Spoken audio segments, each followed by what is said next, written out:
Fala galera do oitavo ano, tudo bem com vocês?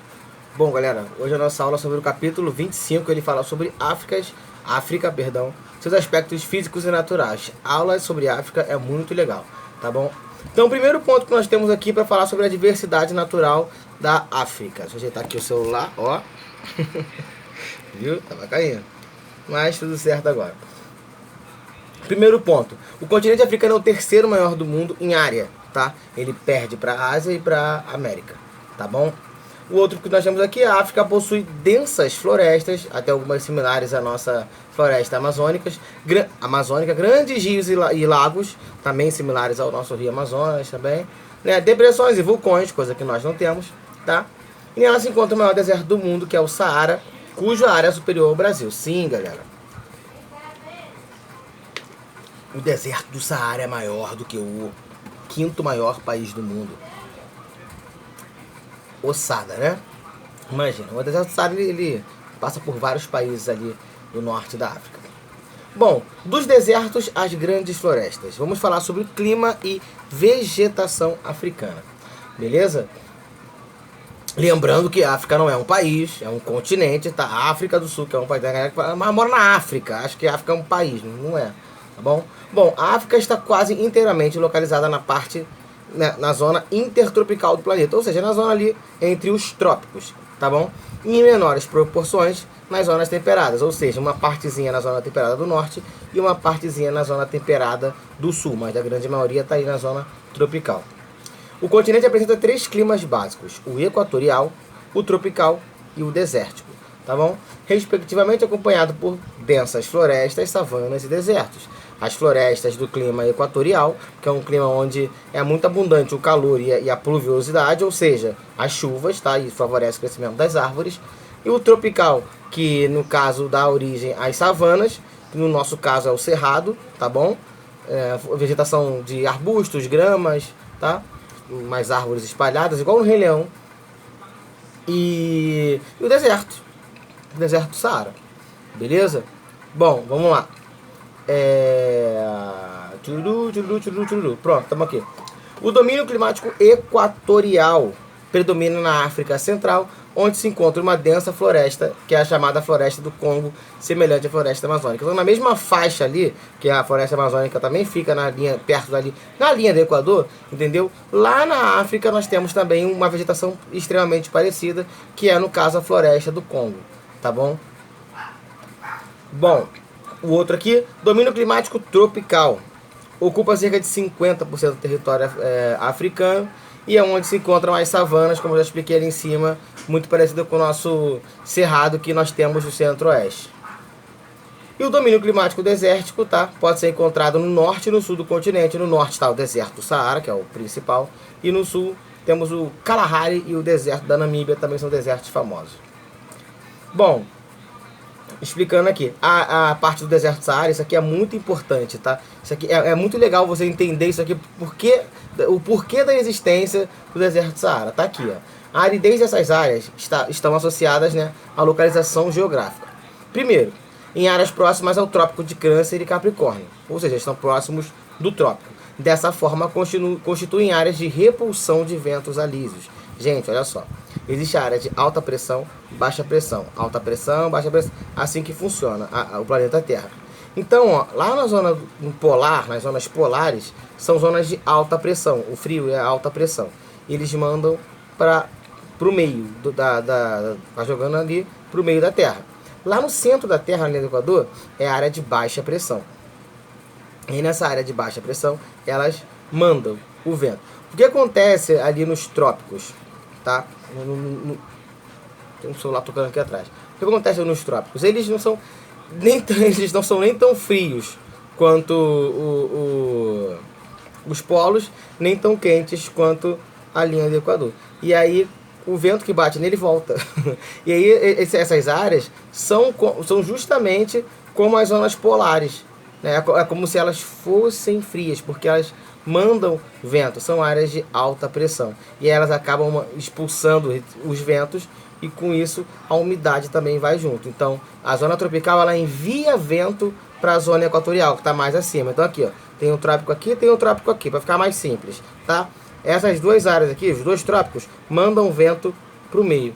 Já que elas mandam vento para o meio, elas ficam sem vento para elas e o vento carrega a umidade. Se não tem umidade, não tem chuva. Logo, você tem tudo para ter um clima desértico. Além disso, nós temos as atuações das correntes marítimas, tá? Que são correntes frias. O que a corrente fria faz? Por que a corrente fria ela é prejudicial? Porque se a massa de ar quente está vindo em direção à Terra, ó, vamos supor que minha cabeça aqui é a Terra e a mão está vindo aqui para me dar um tapa, tá? Ó, plá. Mas, olha que interessante, há algo aqui que não vai deixar esse tapa chegar em mim. É basicamente isso. Como a água aqui é muito fria, essa massa de ar quente que chegaria aqui, ela não consegue. Então ela vai precipitar. Por quê? Por quê? Porque quando você resfria uma massa de ar, tá? Ela condensa e precipita. Chove. O ciclo da água normal. Aquele de você sobe, esfria, cai como chuva.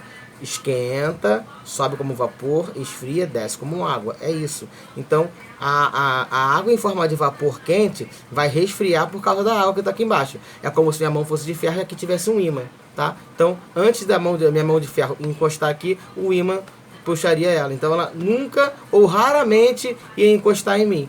É outro fator que forma, que dá torna propício a formação de um deserto, tá bom? Bom, qualquer coisa volta aqui, ou então me chama no... Caraca, professor, a explicação de deserto foi sensacional. Só que eu não entendi nada. Me chama no zap que eu te explico isso aqui melhor. Tá bom? Aí aqui embaixo. Bom, dentro da faixa tropical, onde temos as savanas, fica entre o deserto do Saara, o Congo está localizado o Sahel. Isso aqui é importante, tá? O Sahel é uma faixa de transição entre a zona semiárida e a parte tropical da África ali. O Sahel tem grande importância, tem grande relevância no cenário. Bom, Rift Valley, relevo e hidrografia. Bom, a rede hidrográfica da África apresenta dois rios densos e caudosos nas regiões mais chuvosas, como o Rio Congo. O Rio Congo é o segundo rio mais volumoso do planeta, tá? O maior rio do planeta é o Rio Amazonas, o segundo maior é o Rio Nilo, tá bom? E o maior rio de volume de água é o Amazonas também. E o maior rio de volume, segundo maior rio, aliás, é o Rio Congo, tá? Nas regiões desérticas, no caso, nós temos a escassez de chuva. Quanto ao relevo africano, são predominantes planaltos. Planaltos é o que domina a África, a exemplo do Brasil. A África né, se a gente pensar pegar o Brasil, já foram a mesma coisa, apenas se separaram, então eles se completam, é quase a mesma coisa, tá? Ao norte, há uma cadeia de montanhas, que é a cadeia do Atlas, tá? No leste do continente, nós temos o Rift Valley, tá bom? Que significa o Vale da Fenda, tá? E essa região consiste num conjunto de montanhas, cadeia de montanhas, conjunto de montanhas é normal, tá? Formadas por movimentos tectônicos. Bom, tais depressões e montanhas da região do Rift Valley são importantíssimas, pois possibilitam aí, por exemplo, os grandes lagos que nós temos na África, que no caso é como o Vitória e o Tanganica, tá? Além disso, nessas regiões nós temos aí o Monte Kilimanjaro e o Quênia, que são dois vulcões, tá? Geralmente chamam vulcões de monte, mas é normal. Bom, e agora aqui pontos importantes, né? Que é sobre a diversidade cultural que nós temos na África.